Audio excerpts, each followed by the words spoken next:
And we're on. Hello. Hello.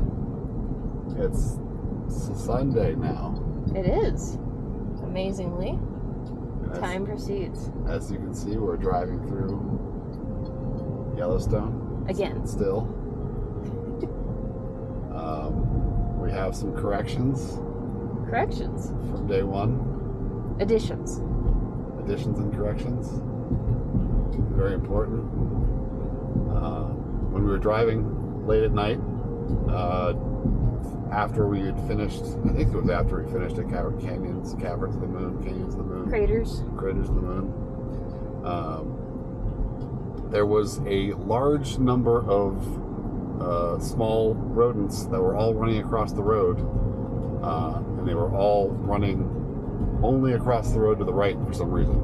But it was like literally one stretch of road, driving for a minute, there were 5 things that were running across the road. No idea what they were running from, but they were generally all running to the right, with the exception of one very confused rodent. Yep. And we had a name for them, which I've forgotten. Running right rodents? Right running rodents? Something like that. That's the one.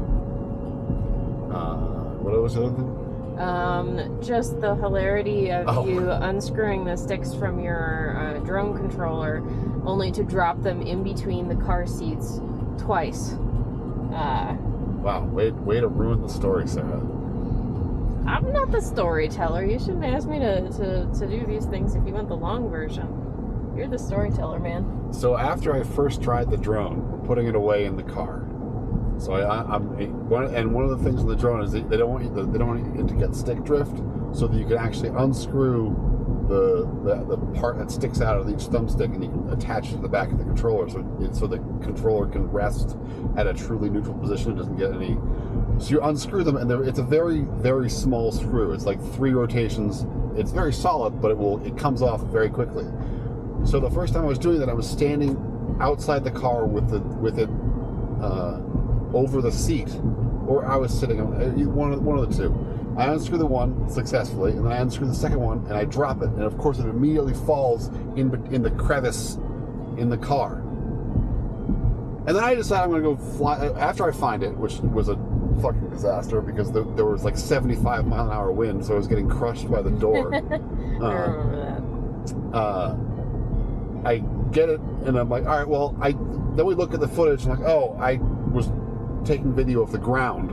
I need to do this again and look up a little bit just to make the videos slightly better. So go fly it out again, and I'm sitting down again, and I'm just thinking the only thing I don't want to do is drop the goddamn thumbstick down in the exact same spot. And of course, as you already know, that is what I did. Second one was in a much more annoying place to find than the first one. Thankfully, it was still recovered, and all was right with the world. The rest of the trip has not been very droney thus far, since in Yellowstone it's a no-fly zone. So instead we've been, Justin's been taking out this camera and making fishing pole jokes proactively. There was one... Really grippy. We're getting way ahead of ourselves, but there was a park ranger who had wanted nothing to do with my fishing pole jokes. He was not one of the talkative rangers. No. Let's see. So yesterday we did a lot. We got to Yellowstone, came in the west entrance, which is the same way we're coming this time. Let's see, Madison Junction, Canyon left, it says.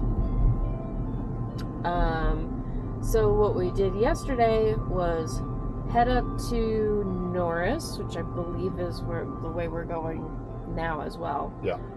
Which has lots of geysers and geothermal things.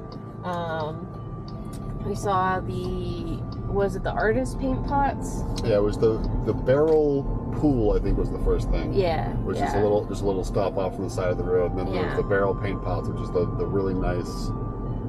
You sort of walk through the woods for a couple minutes, but then you come out and you do this nice little boardwalk circle around this like multi-elevation. Hydrothermal features with all sorts of different like mud pots and like clear blue pools and red pools and it's just a really nice example of what there is on offer here. Are these people trying to cross the road?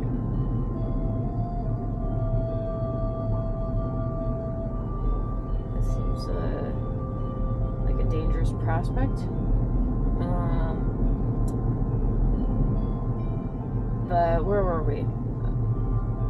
Where are these people going? Oh, this is the Barrel Pools, isn't it? No, this is the first thing that we stopped at. It's which was the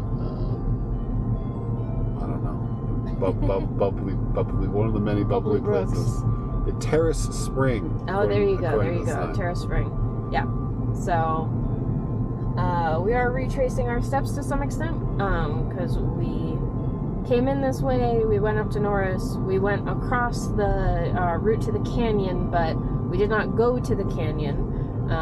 Instead, we went left, so we went north, and we got all the way around to the Mammoth Hot Springs, which were much more impressive arriving from the east than they were coming from the south, which was the way we saw them last time. So we actually went and saw a lot more of them this time, even though it was getting very late in the day. Yeah, it was basically the last stop. The sun had set at that point, I think.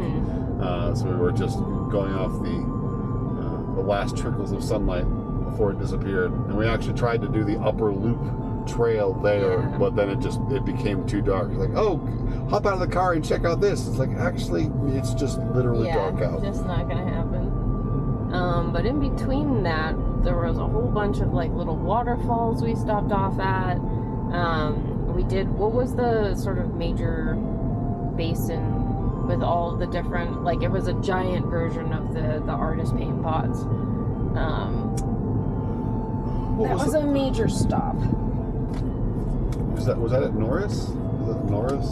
That might have been.